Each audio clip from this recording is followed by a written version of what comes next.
চলচ্চিত্র থেকে ধারাবাহিক চুটিয়ে অভিনয় করছিলেন অভিনেত্রী মিঠু চক্রবর্তী।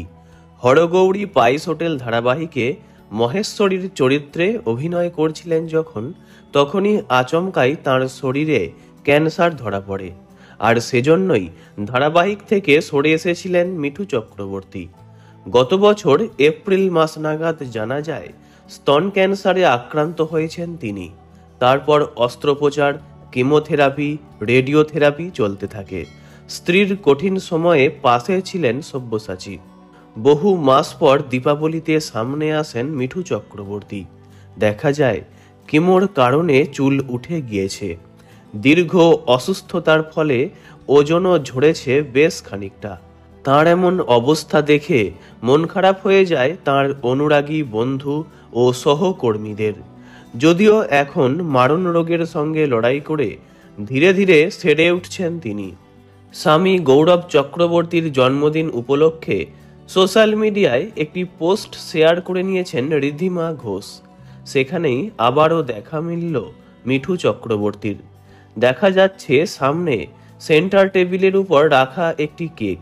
সোফায় ছেলে ধীরকে কোলে নিয়ে বসে আছেন গৌরব। এক পাশে স্ত্রী, আর এক পাশে মা, পিছনে বাবা সব্যসাচী ও শ্বশুর। মিঠু চক্রবর্তীকে দেখা গেল নীল রঙের সালোয়ারে, চুল ছোট করে কাটা, ওজন অনেকটাই কমে গিয়েছে, চোখ মুখও শুকনো, তবে মুখে চওড়া হাসি দিয়ে বুঝিয়ে দিচ্ছেন পরিবারের সঙ্গ উপভোগ করছেন তিনি। ধীরে ধীরে ফিরছেন স্বাভাবিক ছন্দেও। ক্যান্সার আক্রান্ত হওয়ার খবর জানালেও নিজের শরীর স্বাস্থ্য নিয়ে তেমন কোনো তথ্য দিতে নারাজ মিঠু চক্রবর্তী। তবে কেমন আছেন জানতে চাওয়াতে তিনি বলেন, আমার শরীর এখন ভালো আছে। কাবু করার চেষ্টা করেছিল ঠিকই, কিন্তু পারেনি। আমি এখন সুস্থ আছি। কাজে ফেরার প্রসঙ্গে মিঠু চক্রবর্তীর জবাব, এই বছরই কাজ শুরু করার কথা ভেবেছি। এপ্রিল মে মাসের মধ্যেই কাজে ফিরব। মনের জোরে খুব অল্প সময়ে এই মারণ রোগকে হারিয়ে আবারও কাজে ফিরতে চলেছেন মিঠু চক্রবর্তী। তাঁর এই মনের জোরকে সাধুবাদ জানিয়েছেন টলি তারকারা। ভিডিওটি এই পর্যন্তই।